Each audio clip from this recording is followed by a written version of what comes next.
versículo se encuentra en el versículo 10. Primera de Timoteo, capítulo 6, versículo 10. Antes de leerlo, decirles que, según nos cuenta el libro de los Hechos, el padre de Timoteo era griego, pero su madre era judía. Por lo tanto, según la ley judía, Timoteo era judío. Yo sé que hay un juego al cual jugamos, que el otro día fallé la respuesta, pero yo sinceramente les digo que está mal, el juego está mal, porque cuando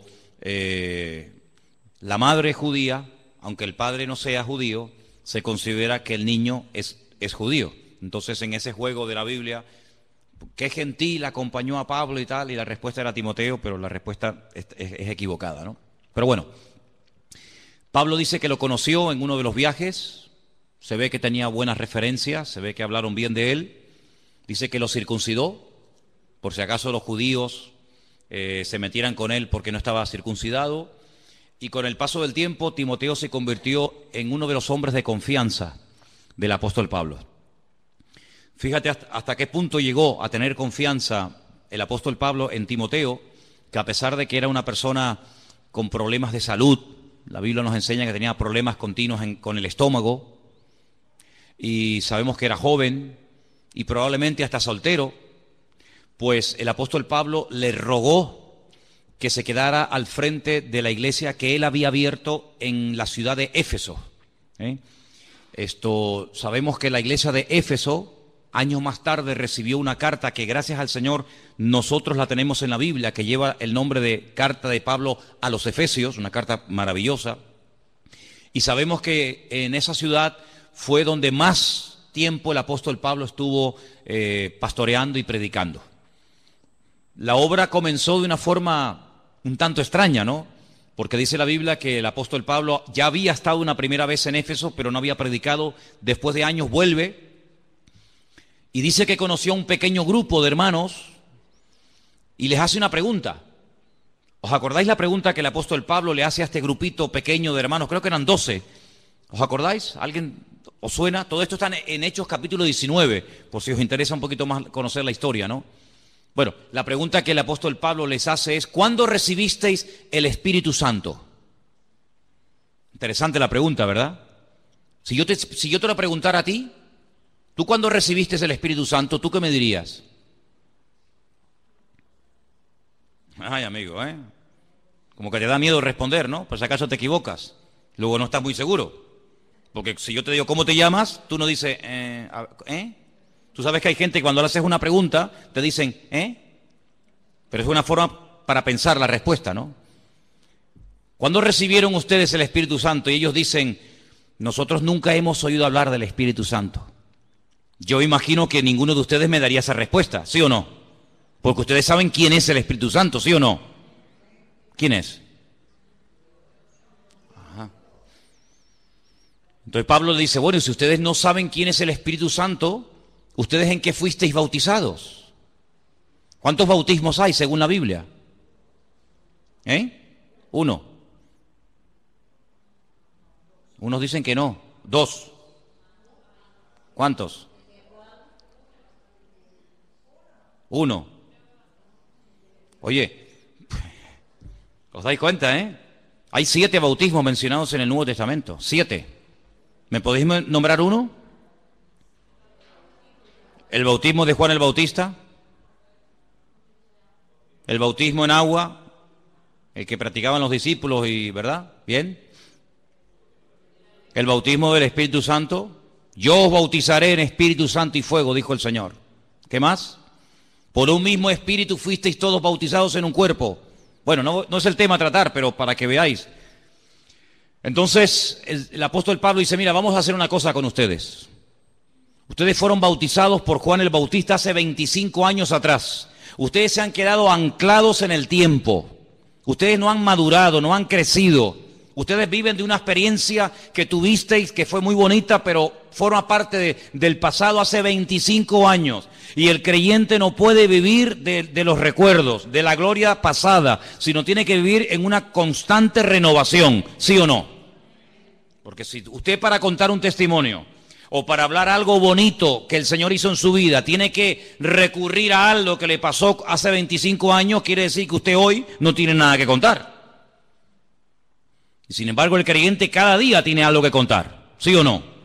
Yo puedo contar testimonio de hace 25 años, gloria al Señor, pero también puedo contar testimonio de hoy mismo, porque Dios cada día nos sorprende y cada día, pues oye, tiene algo nuevo para nosotros, porque Él nos quiere llevar, como he dicho 1.000.000 de veces, de gloria en gloria, y de victoria en victoria, y de bendición en bendición, y de triunfo en triunfo, Entonces, vamos a empezar de cero. El apóstol Pablo dice que los bautiza, y a continuación dice la Biblia que comenzaron a hablar en otras lenguas. Ya había pasado en Hechos capítulo 2, y así empezó la iglesia, con un pequeño grupito de 12 personas. Al poco tiempo, apareció por allí un matrimonio que llegaron a ser unos colaboradores tremendos en el ministerio del apóstol Pablo. Yo doy gracias a Dios por los que colaboran, ¿sabes? Gracias a Dios por los que cantan y por los que predican, todo eso está muy bonito, pero gloria a Dios por los que colaboran, amén. Hace falta gente que colabore en las congregaciones. Las congregaciones crecen en la medida del número de colaboradores que tienen, gente que apoya, gente que a lo mejor no predica, que no se ve mucho lo que hacen o lo que dicen, pero ahí están, sustentando, protegiendo, apuntalando la obra del Señor, ¿verdad? Y por allí apareció Priscila y Aquila. Priscila y Aquila, un matrimonio. Oye, ¿será casualidad que haya puesto primero Priscila y luego Aquila? ¿O se equivocó el autor del libro de los Hechos cuando lo puso? ¿No tenía que haber puesto primeramente a Aquila y luego a Priscila? Tú fíjate cómo no hay casualidades, que cuando empieza el primer viaje misionero, el primero, dice que iba Bernabé y Saulo o Pablo. Pero más adelante dice que iba Pablo y Bernabé. Esto tiene una razón de ser. Priscila y Aquila se dedicaban al mismo oficio del apóstol Pablo. Y ahora, si yo les explicara lo que realmente significaba, lo que realmente era hacer tiendas de campaña, no tiene nada que ver con lo que la mayoría de las veces nos hemos imaginado. El apóstol Pablo era fabricante de talit, y por eso él tenía tanto acceso a las sinagogas de los judíos, y por eso era tan bien recibido, ¿verdad? Pero bueno, vamos a dejar eso a un lado. La cuestión está en que tiene a Priscila y Aquila como colaboradores de la iglesia en Éfeso. Al poco tiempo aparece Tíquico. Al poco tiempo se une al equipo ministerial Timoteo. Y mira tú por dónde. ¿Sabes quién estaba de miembro en la iglesia de Éfeso? El apóstol Juan. Sí, el que escribió el Apocalipsis, el Evangelio, allí estaba. ¿Pero con quién estaba? ¿Con quién estaba Juan? No, tampoco. Estaba con una mujer muy importante. Estaba con María, la madre de Jesús, ¿o no? Porque en la cruz el Señor le dijo: Juan, ahí está tu madre, mujer, ahí está tu hijo. Y Juan se la llevó a su casa. Y la historia secular cuenta que durante muchos años María y Juan, el amado, eran miembros de la iglesia de Éfeso, en la que Pablo estuvo 2 años. El día de la despedida, cuando Pablo dijo: hermanos, mi tiempo aquí se ha terminado, me tengo que ir a otro lugar. El día de la despedida dice que reunió a los ancianos de la iglesia y les dijo: hermanos, sabéis cómo entré y sabéis cómo me voy. No le debo nada a nadie. Sabéis mi trabajo, sabéis lo que he hecho, sabéis lo que hice, pero agárrate lo que dice. Yo sé que el día que yo me vaya, de entre vosotros, no le está hablando a inconversos, no le está hablando a gente que pasaba por la calle y entraron, sino a los ancianos, a los líderes de la obra, les dice: yo sé que el mismo día que yo me vaya se levantarán de entre vosotros lobos rapaces que no perdonarán al rebaño. Increíble. No se habían levantado durante el tiempo de Pablo, porque claro, Pablo los tenía como a raya, ¿no? Pero en cuanto se creara esa especie de vacío, se iban a levantar personas con falsas enseñanzas, con falsas doctrinas. Pero Pablo había estado 2 años, hermanos, 2 años predicando de noche y de día, casa por casa, uno por uno. 2 años, el mejor predicador de la época. Un apóstol de Jesucristo, 2 años enseñando sana doctrina, y el día de la despedida dice: yo sé que ustedes van a contaminar la iglesia, porque ustedes son como lobos rapaces que van a esperar que yo me vaya para hacerse con el rebaño. Y entonces, ¿qué es lo que hace Pablo? Le dice a Timoteo: Timoteo, quédate aquí. Y comienza a corregir todas las barbaridades que van a comenzar a enseñar a esta gente. Comienza a exhortar: dedícate a la lectura, predica a tiempo y fuera de tiempo, que nadie tenga en poco tu juventud. Y le escribe no una, 2 cartas le escribe a Timoteo para que él tenga material para enfrentarse a la dura lucha que va a enfrentar en Éfeso. Dicho sea de paso, en Éfeso a Pablo lo apedrearon y lo dieron por muerto. Sabéis que Pablo, cuando le escribe la carta a los Corintios, hay un momento en el que él da una lista de todos los padecimientos, de todos los sufrimientos que él ha ido experimentando a raíz de servir al Señor. Dice que fue apaleado, fue, apedreado, encarcelado, torturado, en fin, una barbaridad. Y dice: y en Éfeso peleé contra fieras. Probablemente lo lanzaron a la arena del circo romano y se lanzaron leones contra él, pero Dios lo protegió. Y en Éfeso a Pablo lo apedrearon, y dice, y lo sacaron fuera de la ciudad y lo dieron por muerto. Y probablemente a Pablo el Señor lo resucitó en la ciudad de Éfeso. ¿Qué te parece? Y en ese lugar es donde Timoteo se queda, y en ese lugar es donde él empieza su primera experiencia en el ministerio como pastor. Y en el capítulo 6... porque Pablo le da muchas instrucciones acerca de cómo tienen que comportarse los supuestos pastores, los diáconos, las mujeres, las solteras, las viudas, etc. En el capítulo 6 yo voy a leer a partir, si queréis, del versículo 3, unas palabras muy interesantes del apóstol que dice así: si alguno enseña otra cosa y no se conforma, es decir, no se sujeta a las sanas palabras de nuestro Señor Jesucristo y a la doctrina que es conforme a la piedad o a la santidad, está envanecido y nada sabe. Delira acerca de cuestiones y de contiendas de palabras, de las cuales nacen envidias, pleitos, blasfemias, malas sospechas, disputas necias de hombres corruptos de entendimiento, privados de la verdad, que toman la piedad como fuente de ganancia. Apártate de los tales.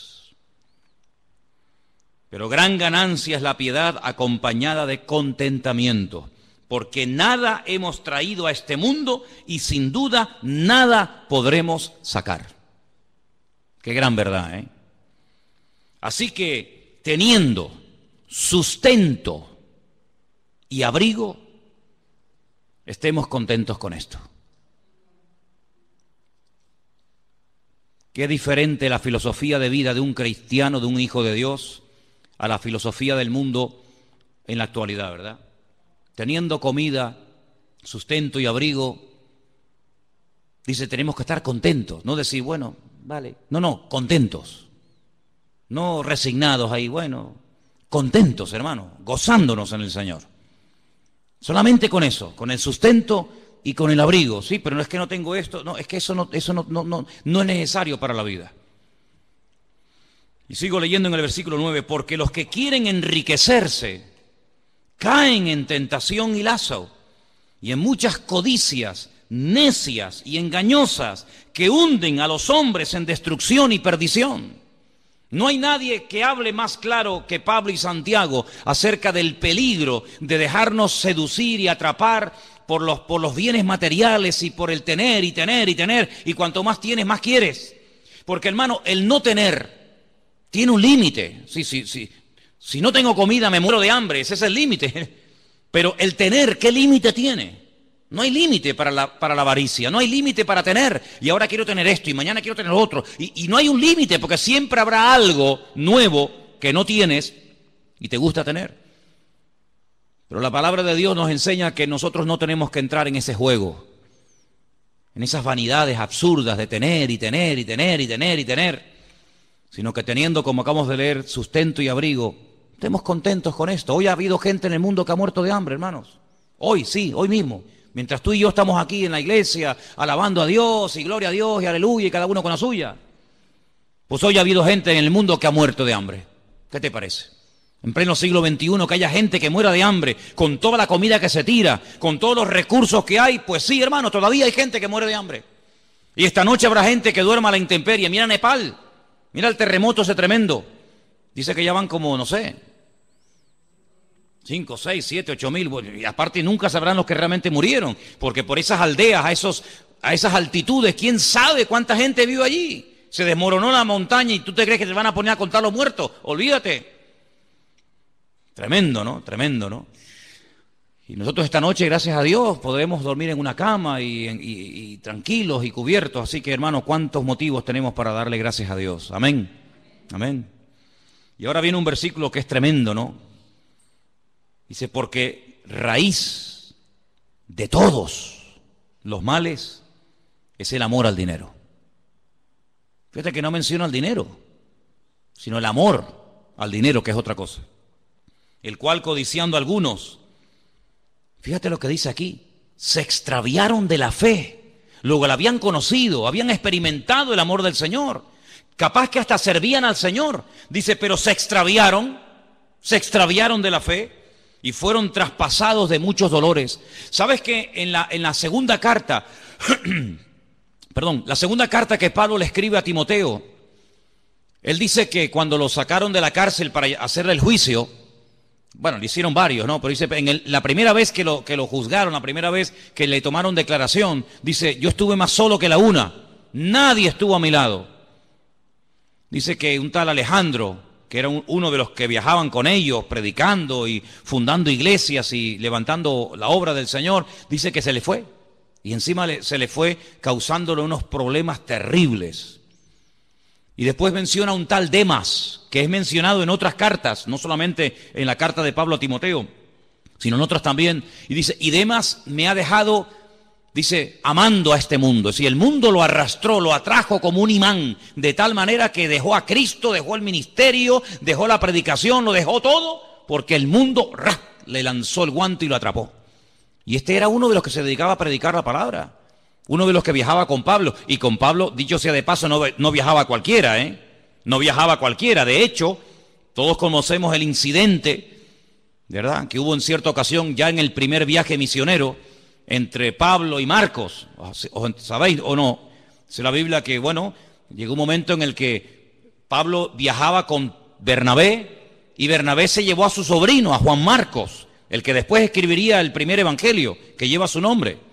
Y dice que a la primera de cambio, cuando comenzaron, en fin, las persecuciones, las luchas, en fin, las cosas a ponerse duras y difíciles, Juan Marcos se volvió y los dejó.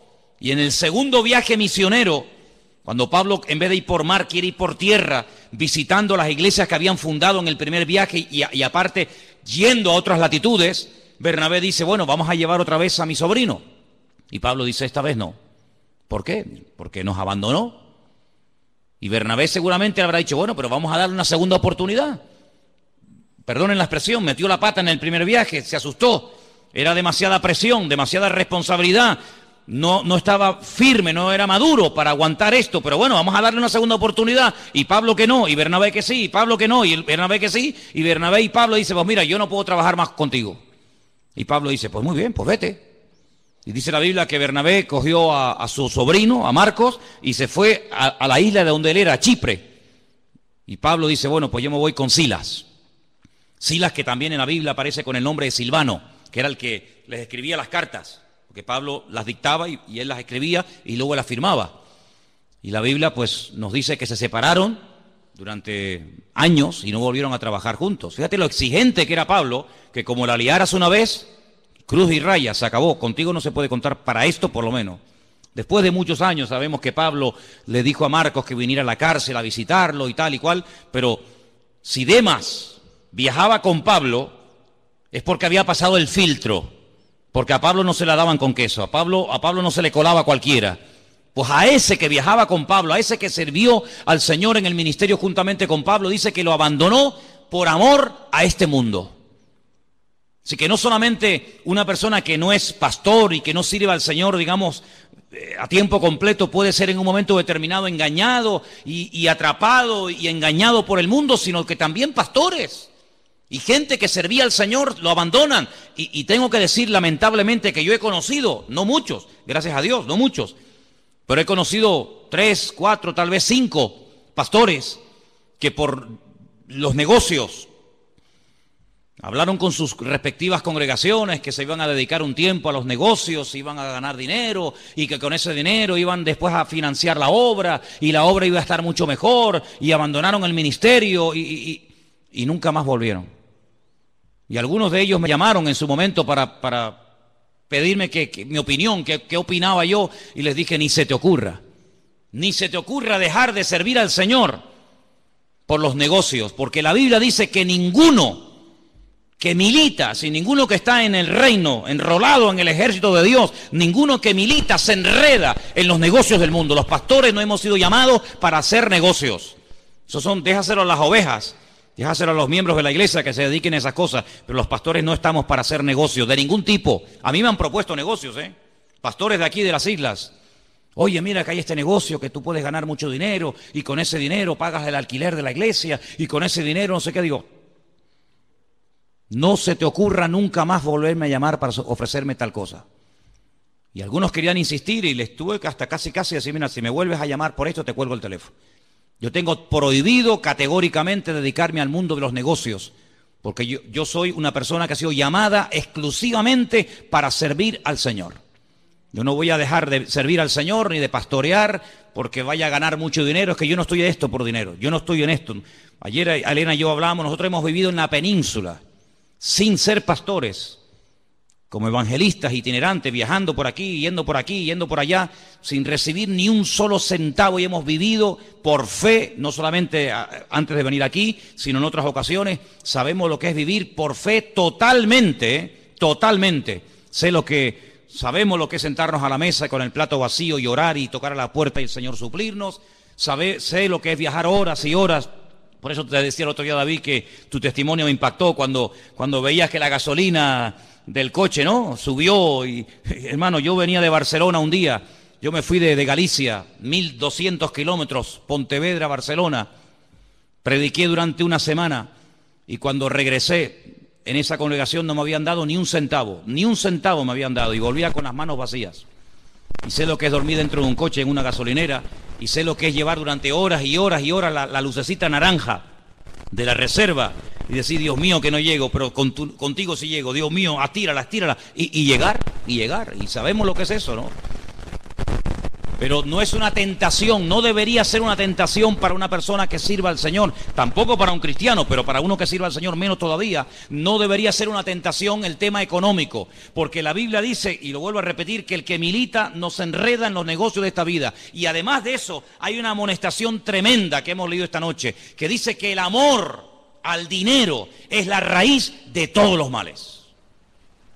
Por amor al dinero se deja el ministerio, por amor al dinero se deja de venir a la iglesia, por amor al dinero se deja de servir al Señor, por amor al dinero se hacen guerras, se viola, se mata, se asesina, se hacen injusticias, por amor al dinero se hacen barbaridades. Y si no miren el país en el que vivimos, ¿qué es lo que lo ha destruido? El amor al dinero, el amor al dinero. Y ahora le están pidiendo a la pobre gente que lleve su DNI deprisa y corriendo al banco, porque si no te bloquean la cuenta y no sé qué, no sé cuánto. ¿Y por qué no se lo han pedido a todos estos sinvergüenzas ladrones que han robado millones y millones y saben que han robado y no van a devolver ni un centavo? Ese es el mundo en el que vivimos, el amor al dinero, ¿verdad? Y ganan sueldos alucinantes que ni en toda la vida tú y yo vamos a vivir, pero quieren más y más y más. Y yo tengo 1 millón y quiero 5, y tengo 5 y quiero 100 y quiero 100. Miren al yerno del rey. ¿Qué más podía pedir ese muchacho?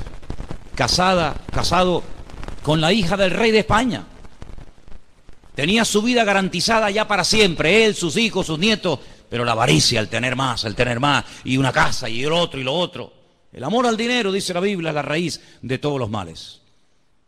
Y nosotros no tenemos que entrar en ese terreno, porque es un terreno tremendamente peligroso. El poder y el dinero corrompen a la persona si no está bien parada, si no está bien arraigada en las cosas del Señor. Mire, el hombre más sabio de la tierra, que fue Salomón, según nos cuenta la Biblia, en el libro de Proverbios, capítulo 30, Proverbios, estamos en el Antiguo Testamento, si queréis yo os lo leo. Versículos 8 y 9, dice unas palabras tremendas. Bueno, se ve que él sabía la teoría, pero luego la práctica le costó un poco llevarla a la práctica, ¿no? Pero bueno, por lo menos la teoría la escribió y la sabía. Proverbios 30, 8 y 9 dice: dos cosas te he demandado, no me las niegues antes de que muera. Vanidad y palabra mentirosa aparta de mí. No me des pobreza ni riqueza. Son los dos extremos, ¿no? Manténme del pan necesario, no sea que me sacie y te niegue y diga: ¿quién es Dios? ¿Quién es Dios? O que siendo pobre hurte y blasfeme el nombre de mi Dios. Ahí la sabiduría le funcionó y él sabía perfectamente que tanto un extremo, la miseria, la pobreza, como la superabundancia, son dos peligros que terminan matando y destruyendo la vida del hombre. La pregunta que yo les quería hacer esta tarde acerca de este tema es: ¿se puede en la iglesia, o mejor dicho, habla la Biblia del tema del dinero?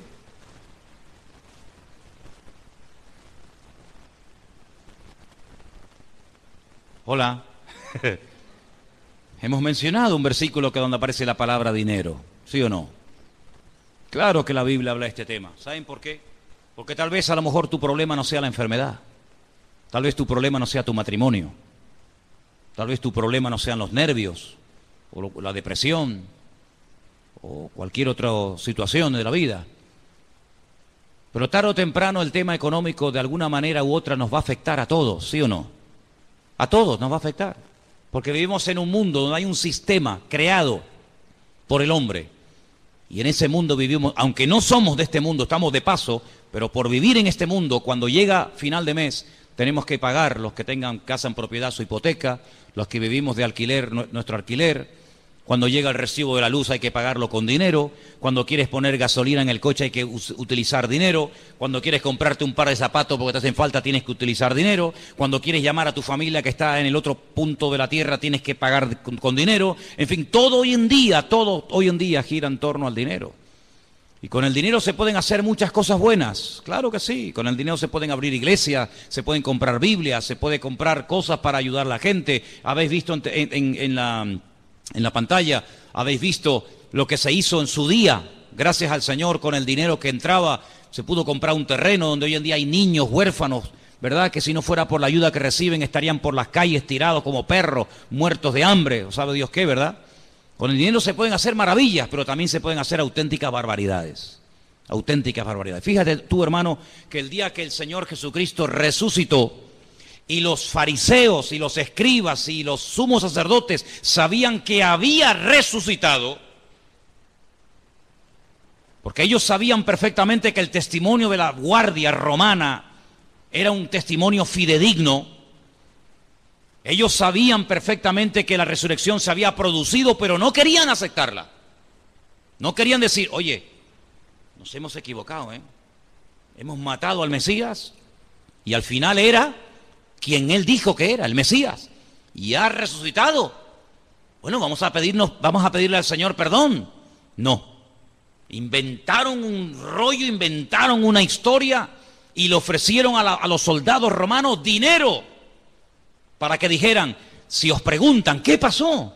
¿Qué pasó con el cuerpo de Jesús? ¿Resucitó? ¿No resucitó? ¿Qué fue? Dice que los sobornaron, les dieron dinero para que le dijeran a la gente: no, es que nos quedamos dormidos. Fíjate, 16 soldados romanos nos quedamos dormidos.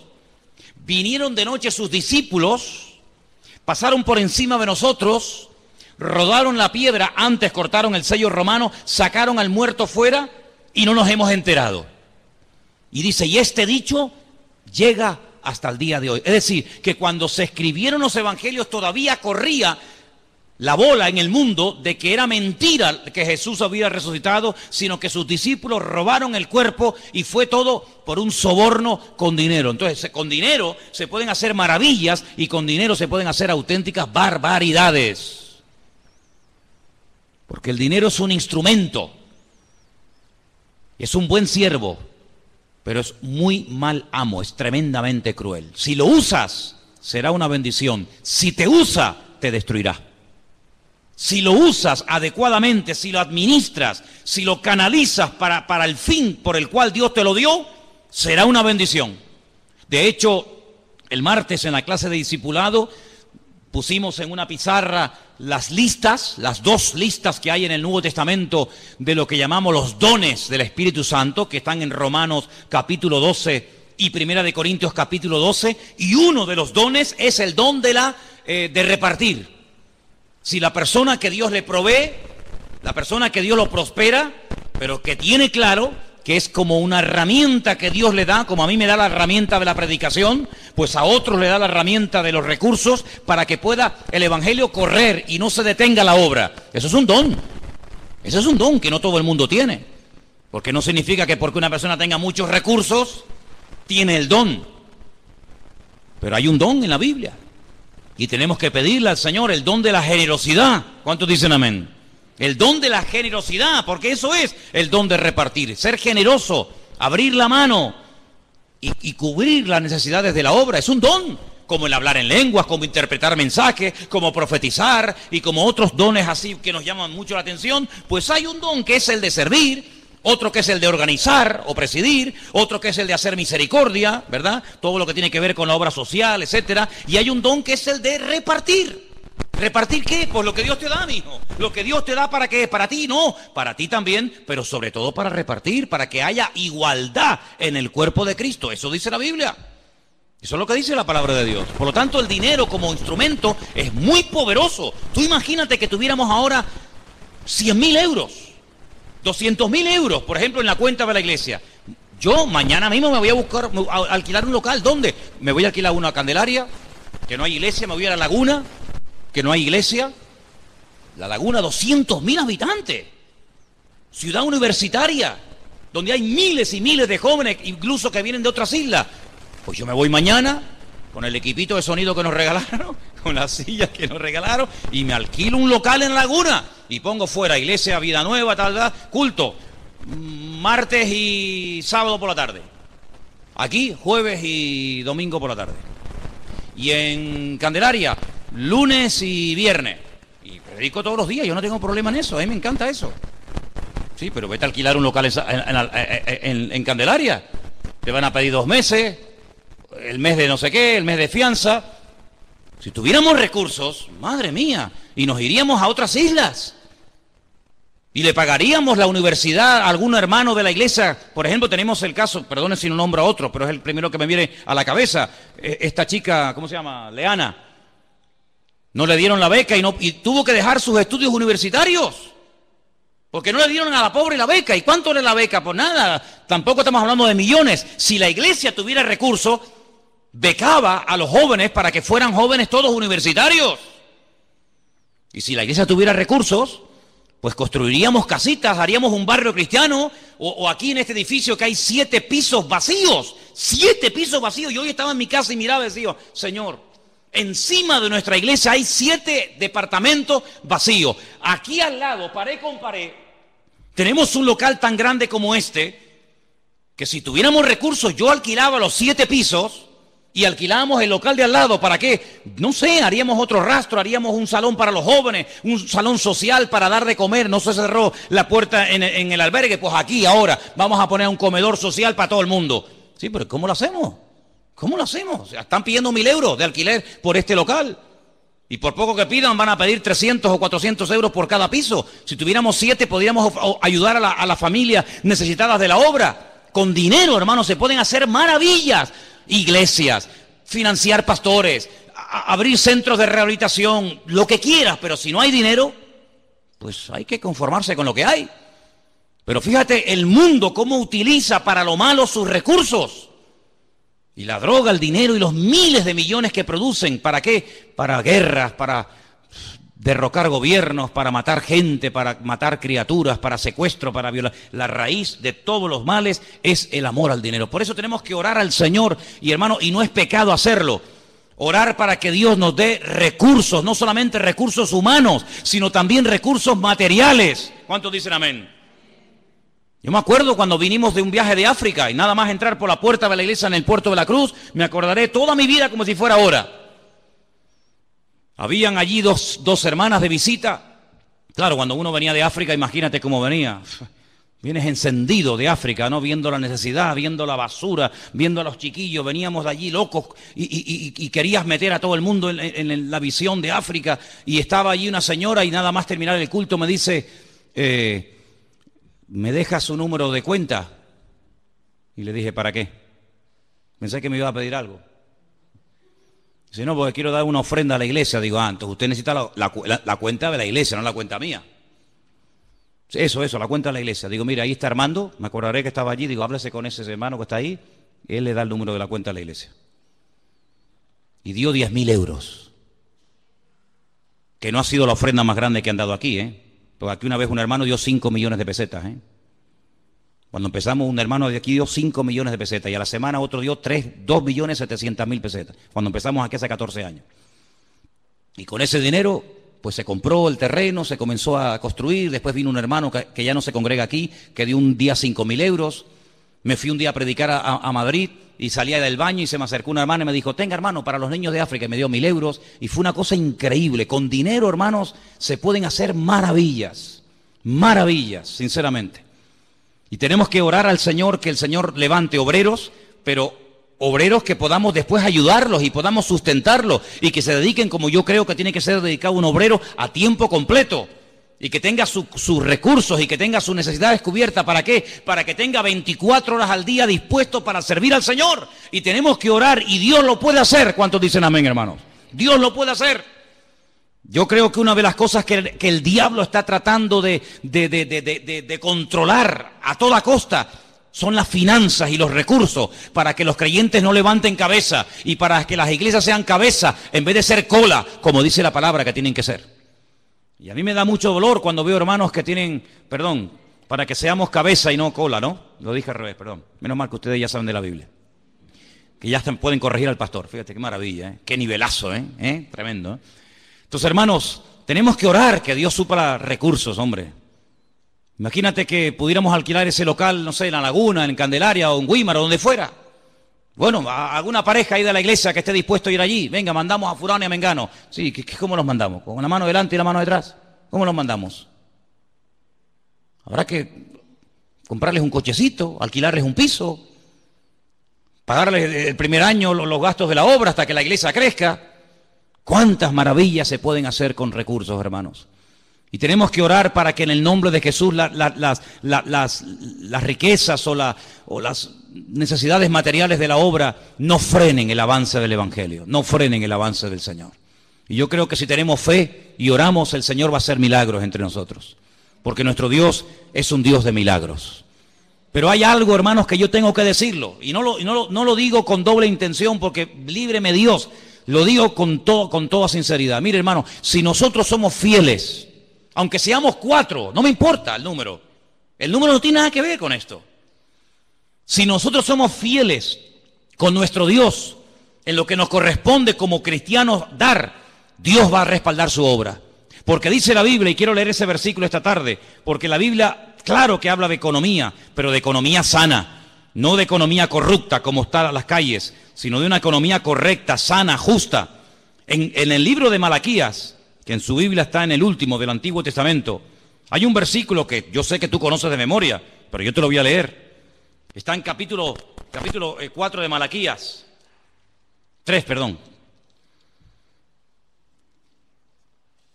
Cuando uno deja su Biblia y coge otra, ¿verdad?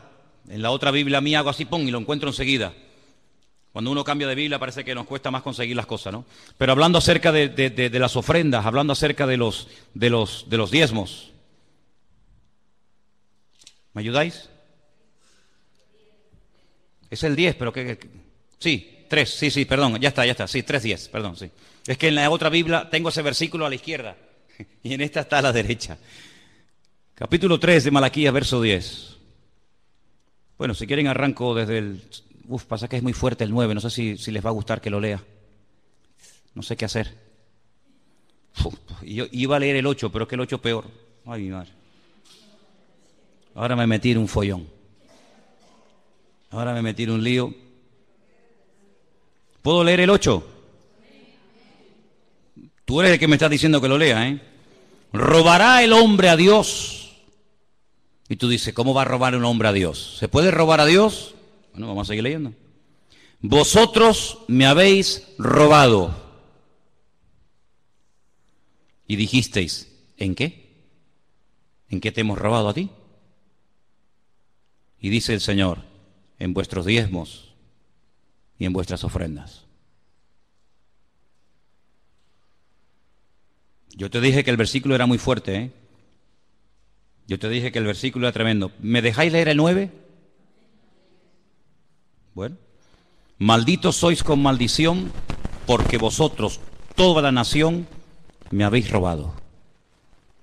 Claro, tú lees esto y tú dices, madre mía, qué tremendo, ¿no? Así que esta gente, si lees el contexto, sembraban, apenas cosechaban, todo les iba mal, estaban bajo maldición, según hemos leído, porque Dios les dice en el versículo 8, me habéis robado en esto y en esto, y las consecuencias las estáis sufriendo, así de claro. La pregunta es, ¿hay solución? ¿Hay remedio? Siempre hay solución, hermano, siempre hay remedio, siempre. Cuando el Señor apunta con su dedo y señala en una dirección hacia algo que estamos haciendo mal, no lo hace para condenarnos, sino lo hace para decirnos, oye, pero si quieres, puedes salir de este callejón sin salida.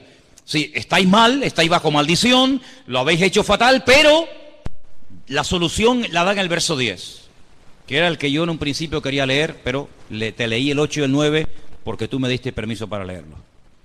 Traed todos los diezmos al alfolí. ¿Sabéis lo que era el alfolí? Porque si leo una palabra y no la entendéis, ¿para qué sigo? El alfolí era una caja, un cajón grande, con una especie de ranura, como una hucha gigante, ¿vale? Traer todos los diezmos al cajón, traer todos los diezmos a la hucha. Por eso, dicho sea de paso, sabéis que hay muchas huchas que tienen forma de cerdo. Es un cerdito con una rajita arriba, ¿sí?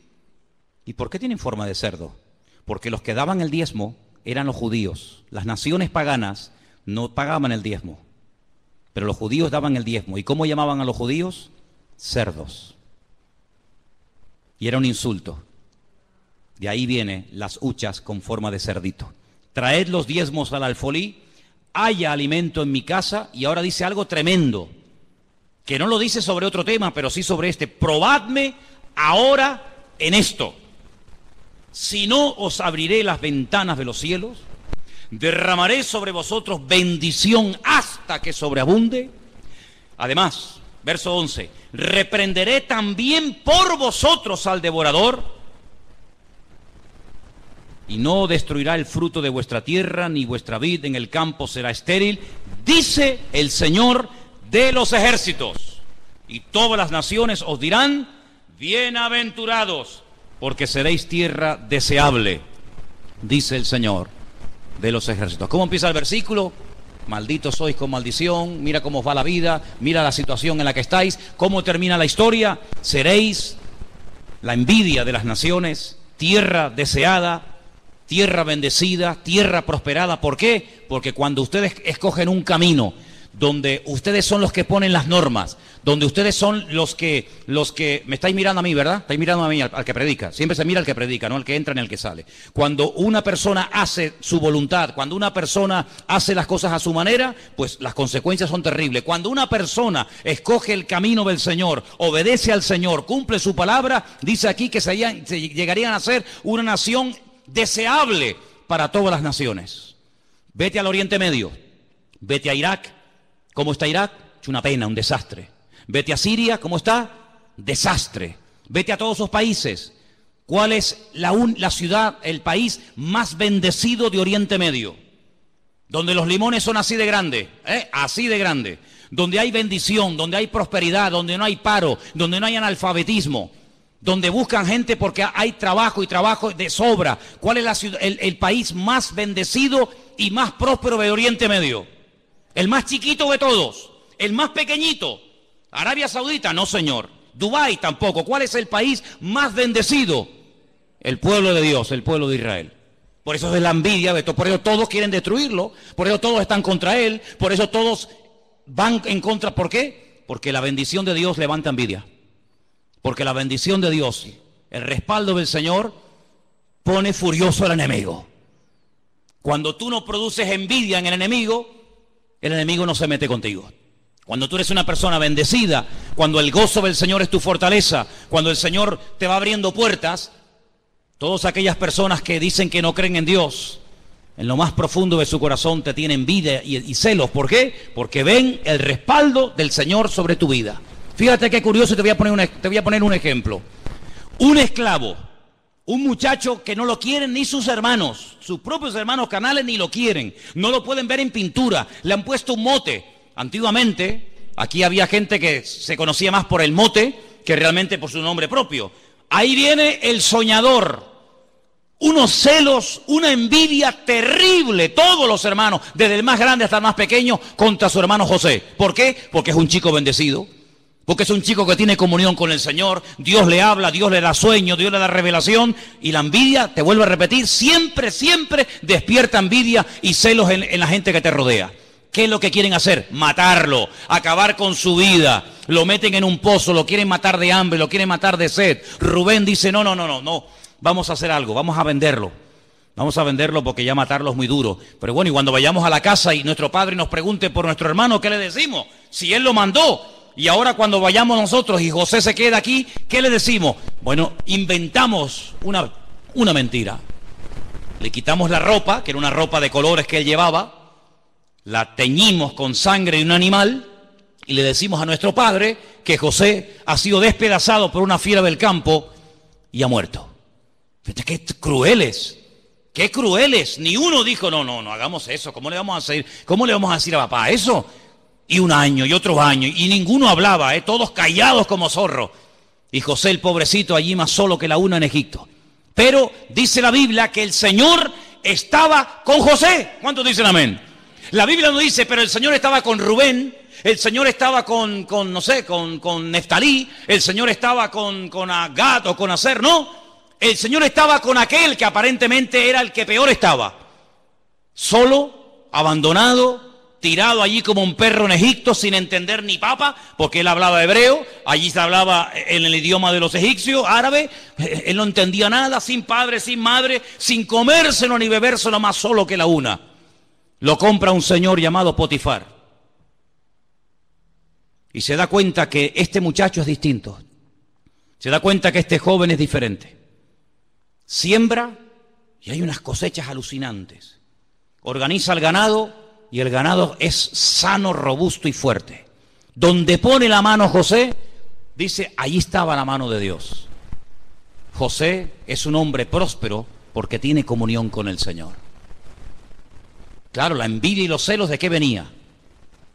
De la unción y de la bendición de Dios que había sobre su vida.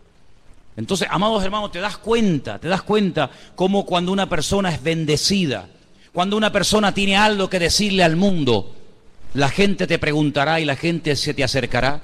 Pero si vamos por la vida quejándonos, si vamos por la vida lamentándonos, ¿qué te van a preguntar a ti? ¿Para qué se te van a acercar a ti si ya poniendo la televisión nos ponen la cabeza así todos los días?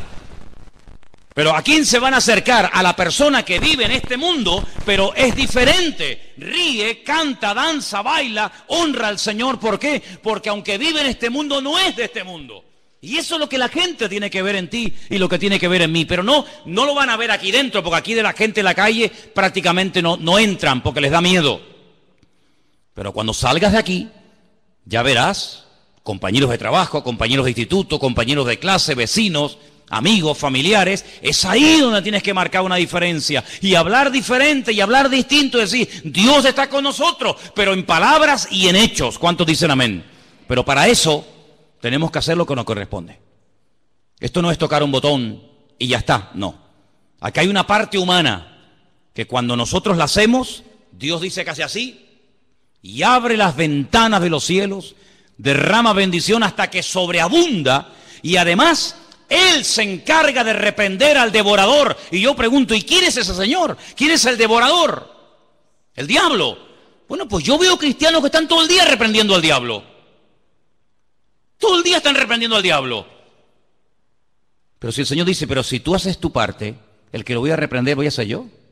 ¿Y a quién le va a hacer más caso el diablo? ¿A ti o a Dios? Fíjate tú que Miguel es el arcángel más poderoso que jamás Dios ha creado. Y cuando Satanás vino a pelear contra él porque quería el cuerpo de Moisés, ¿qué dijo Miguel? Que el Señor te reprenda, porque como te reprenda el Señor, tú no aguantas ni una décima de segundo. Pues ya está, pues entonces en vez de hacer tú la parte de Dios y querer que Dios haga tu parte, hazlo al revés. Haz tú tu parte como cristiana, como hermano, como hijo de Dios, y deja al Señor que se encargue de lo que tú no puedes hacer y vas a ver resultados tremendos, pero siempre detrás de la obediencia. Y quiero recordarte el versículo con el que empezamos en esta noche. La raíz de todos los males es el amor al dinero. Tú amas el dinero, como ames el dinero, tienes un problema terrible en tu vida. El dinero tienes que usarlo, porque es un instrumento que tiene que ser tu siervo, tiene que estar para tu servicio y no tú para el servicio del dinero, porque entonces eres hombre muerto. Nunca te va a llegar nada. Tendrás, como dice la Biblia, saco roto, que meterás la mano y nunca hay nada. Pero cuando uno tiene el contentamiento del Señor, tú te das cuenta de que cada día es una bendición de Dios. Dicen los judíos, y termino, no por trabajar más se gana más. Dicen ellos, no por trabajar más se gana más. Tampoco por trabajar menos Dios te va a proveer lo que tú necesitas. ¿Qué es lo que hacen ellos? ¿Qué es lo que hacen con el tema económico?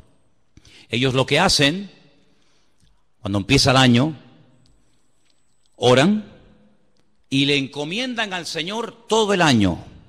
Se comprometen con sus ganancias, con sus entradas, cada uno en su proporción, a darle al Señor su diezmo y su ofrenda, y no se afanan, no se agobian por trabajar más o por hacer más, no, sino que ellos dicen, si yo me comprometo con el Señor a hacer mi parte cuando me corresponda, todo lo que yo necesite desde el principio del año hasta el final, todo me vendrá porque yo estoy haciendo mi parte.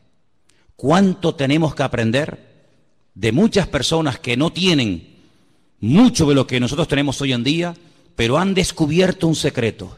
Haga usted su parte y olvídate de estar agobiado y venga, que no por trabajar más vas a ganar más, sino que Dios te va a dar lo justo y necesario siempre y cuando tú hagas la parte que te corresponde. Pregúntate esta noche, ¿tú estás cumpliendo con tu parte? Ya te lo he dicho en la Biblia, si quieres lee más. La Biblia está llena de capítulos y capítulos que hablan acerca de la economía del reino. Cómo hay que hacerlo, cómo no hay que hacerlo, cómo hay que ofrendar, cómo hay que diezmar, dónde hay que hacerlo, dónde no hay que hacerlo. La Biblia está llena de esos sabios consejos. Si nosotros hacemos nuestra parte, nunca el Señor nos defraudará. ¿Cuántos dicen amén? Vamos a orar. Cierra tus ojos ahí donde estás. Y ahora tú eres el que tienes que preguntarte estas cositas. Señor, ¿estoy cumpliendo contigo? ¿Estoy haciendo tu parte? ¿O soy un avaro? ¿Sabes que al avaro la Biblia lo llama idólatra? Avaro, idólatra. ¿Por qué? Porque el que es avaro, el que cree que es dueño de todo cuanto tiene, en cierto sentido está adorando y está sirviendo a algo, en este caso al dinero. Y nosotros tenemos una orden que dice en la palabra, al Señor tu Dios adorarás y a Él solo servirás. Usted no tiene que servir a otras cosas, sino solamente al Señor. ¿Le está sirviendo? Ponga al Señor en primer lugar en su vida, hermano y hermana. Fíese de Dios. Cumpla usted con su parte. Y yo le aseguro que Dios le va a sorprender más de lo que usted se puede imaginar. Y en esta tarde queremos darle gracias al Señor por su bendita palabra, que siempre exhorta, siempre anima, siempre habla nuestra vida. Te pedimos, Señor, en el nombre de Jesús, que tu palabra ahora produzca el fruto para la cual ha sido predicada, para la cual ha sido traída esta tarde a este lugar. Toca nuestros corazones, rompe cualquier atadura, cualquier apego, Señor, al dinero o a cualquier otra cosa, y que solamente adoremos y sirvamos a nuestro Dios, a nada ni a nadie más. Y también queremos unirnos en esta noche a favor de la vida de nuestra hermana Rosy, allí en el puerto de la Cruz. Señor, tú eres el Dios todopoderoso, nuestro sanador, nuestro médico divino. Nuestra vida está en tus manos. Tú la das y tú la quitas. Tú la alargas o tú la acortas, según es tu voluntad. En esta tarde oramos con fe, con toda la seguridad del mundo, de que la vida de Rosy te pertenece a ti, Señor. Ella te ama, ella te sirve, ella te honra. Y pedimos que tu nombre sea glorificado en esta situación. Este es un momento para que tú seas glorificado, Señor. Y en el nombre de Jesús declaramos la bendición de Dios sobre la vida de nuestra hermana en esta tarde. Donde quiera que se encuentre, te pido que ahora tu mano se pose sobre ella y haya un consuelo, un aliento, un milagro de parte tuya, Señor. Aceptamos tu voluntad, cualquiera que sea, tú lo sabes. Pero el anhelo de nuestros corazones es verla sana, verla totalmente libre y restablecida de esa enfermedad. Pero todo está bajo tu control, nada se escapa de tu control. Por eso, Señor, oramos con paz, oramos con la fe y con la seguridad de que todo obra para bien. Y te pedimos en esta tarde, Señor, que tú aumentes su fe y le des como hasta ahora esa paz sobrenatural que sobrepasa todo entendimiento para que ella pueda, Señor, aceptar el trato de Dios en este momento en su vida. Bendice a Rosy, Señor. Oramos por ella, Señor, y pedimos que tú hagas un milagro en ella y que podamos ver buenas noticias y podamos ver cómo todo va caminando según tu voluntad, Señor. Gracias porque oramos con esa seguridad de que tú sabes lo que haces, Señor. Te lo pedimos con acción de gracias en esta noche, en el nombre bendito de Jesús. Amén, amén, amén. Just be catchy, energetic, rapid, girly pop. I feel the beat deep in my heart, it never stops. The cute girl voice sings out loud and clear. In this moment I have nothing to fear.